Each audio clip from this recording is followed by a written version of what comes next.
I'm not playing Rainbow Six Siege that much these days. In fact, I've probably played 2 to 3 hours in the last month, which is saying something because Siege used to be my main game. It scratched that competitive itch that burned deep within my bones. For me, I always thought Siege would continue to stand out from the other games. I almost solely based that off the idea of destructible environments. That was the draw for me. If my aim was off, I could always blow up walls and play like a rat to win, abusing bullet holes, runouts, but unfortunately even that variable has started to wear off. Early in 2020, with my YouTube channel, I had hopes of generating 2 kinds of content: Siege guides. So, here are my tips for things you should be thinking about in order to win your gunfights, and video essays on other games. Now, my current content backlog includes gaming backlog guides and video essays on other games. See anything missing here? Unfortunately, I think I'm seeing the writing on the wall. I suspect other creators, specifically some of the big boys, are looking at the same wall. You've heard it too. Siege content views are down. Way down. Viewers don't seem to care about new seasons as much as they used to. Now, this isn't some clickbait crap. Siege is not a dead game. Some people say this, people are still playing it. And I don't even believe Siege is necessarily dying, but I do believe the audience is starting to move on to other games, thereby moving Siege into an even more niche direction. Let's face it, not only is Siege an old game, but of all the big boy games out there, Siege has always been the odd man out. A lot of people buy the new Call of Duty. MOBAs are as big as they've always been. CSGO is still extremely popular. Siege has always had stacked competition. It's always catered to a more niche audience. I believe it's continuing to move further in that direction. And people, of course, have their reasons. Pro orgs dropped out of the scene entirely in 2020. Console players face mouse and keyboard losers and DDoSing. PC players face a non-stop barrage of smurfing, and at higher ranks, lots of cheaters, lots of hackers. There are a lot of people frustrated with the game's audio. Things that we want to be changed, sound. Wait, let me do this. That's one of my biggest frustrations with the game. We haven't seen a new map in over a year. Plus, 2020 was just a hard year. I think it's fair to say that 2020 has been a rough year for everybody, and Siege has been no different. I think that most people would admit that 2020 has been a rough year for Siege. Yet, despite all of those things, Siege is still a game that I love like an old friend who comes around once a year, and when you get together it's just like the old days. But these days I feel like I'm changing and my life is going in new directions. That old friend, he still hangs out in the high school parking lot after work. He still goes to Taco Bell every Tuesday night because it's Taco Tuesday. Seeing that old friend, it's a nice slice of familiarity, but when I see them, it's not really the way it used to be. It's different. For me, there's 3 main reasons I'm not playing Siege that much.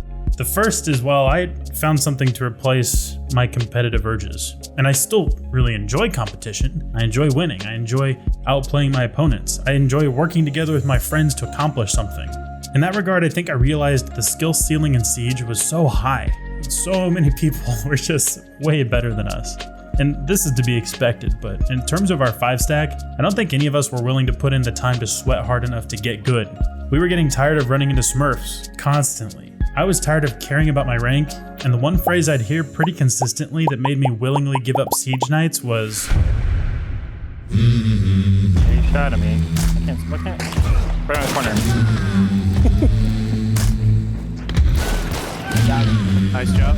One more behind you, Chris. Sorry, above you. Yep. Oh, Chris! You're insane! Come on. Got him. Hunt Showdown. This game puts you in the early 19th century in the middle of a swampy bayou, packed full of the undead, and also filled with intense PvP against aggressive, bloodthirsty players who want you dead at any costs. Every game of Hunt is visceral, plays out differently. The map is large, but not overwhelming to traverse. The sound design is close to perfect, unlike Siege's audio system. I don't have to take a guess on where an enemy is walking. I can listen to them and headshot them through the wall with bullet pen, baby! I get my jimmies rustled by the large selection of ancient weaponry that takes 4,000 years to reload. I can use a frickin' spear with a rocket launcher attached to the end to both eviscerate and cut down enemy hunters. All of my competitive urges are satisfied with Hunt Showdown. Since we've played it more and more, it's hard to look back to Siege. But Hunt isn't the only thing keeping me from Siege. And maybe you have a game that does the same thing. Maybe you've switched to Warzone, or maybe you're consistently playing something like Due Process, a game that's similar to Siege but switches things up enough that it's fresh. But finding a new competitive game isn't the only thing keeping me from Siege. I'm also playing different games with my gaming group. It's not just competitive multiplayer anymore. Sometimes it's just dopey couch co-op style games with low stakes. You know what I like to do when I'm with my friends? Ask them how life is going, talk about their jobs and how their families are. I like to shoot them in the face with a gun that shoots Pac-Man fruits. Duck Game is a stupid platformer where you dress your duck, then duke to the death with a display of dozens of deadly guns. Or we play Deep Rock Galactic. The downtime is so long that I have big stretches of time to talk with my friends. But the downtime is exciting. We're mining, slapping bugs. Recently, we started playing For the King. This is a roguelike, tabletop-style cooperative adventure game where you team up to explore the land, gather sweet equipment, and destroy monsters and the chaos that controls the land. My point with these examples is that these games, well, we probably wouldn't have played them if we were still playing Siege. And to that point, it's nice to take a break sometimes from gaming with friends and do something else. My group used to stick to Siege twice a week on Tuesdays and Thursdays. It was nice to sweat and work together and enjoy that time, but now that it's gone, I don't miss it too much. These days, gaming is spontaneous or planned the day of. Avoiding the structure we used to have set up, now I can spend that time reading. I'm trying to read 12 books this year. I always try for lofty goals with like 24 books in a year or something like that, but this year I'm trying to be realistic and I've finished one book so far, so progress. Something I really haven't spent much time doing is playing games by myself. It's almost always with friends. Not playing Siege means I'm not worried about ranking up or finishing the battle pass. It means I can finally play Ghost of Tsushima or finish Super Mario Odyssey. It means I won't have FOMO about the boys playing while I'm painting the minis from this gigantic stack of Bloodborne minis from the Bloodborne board game that finally arrived that I kickstarted like freaking 1200 years ago. It's finally here and it looks really nice. So I guess to wrap this all up, I want to provoke you with a challenge and a question. Are you stuck with a game that you aren't really enjoying? Has your squad been playing Warzone nightly for months and the magic just isn't there anymore? Are you struggling through a JRPG you want to finish or something else, but you find yourself just playing it to get your money's worth? I challenge you to drop it, or at best, ask yourself or your gaming group, hey, what would it look like if we played something else next week? Obviously, if you're enjoying what you're playing, keep at it. But if you're feeling disenchanted lately, or maybe you're spending too much time on gaming in general, maybe you could look into picking up a new hobby.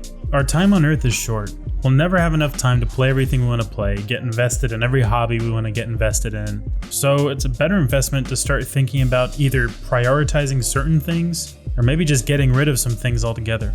Getting rid of Siege once felt really difficult to do, but being on the other side of it now, I'm feeling pretty confident about my choice. Of course, we'll come back for the occasional event or new season drop, but for now, this is the way. If you've made it this long in the video, you rock, and you're honestly the best of the best. Please subscribe to the channel for more gaming content, more video essays. Also, I've noticed a pretty significant portion of my subscribers have been coming from my older Siege content, and if that's you, welcome. Hopefully, knowing you won't be getting Siege content going forward doesn't make you run away.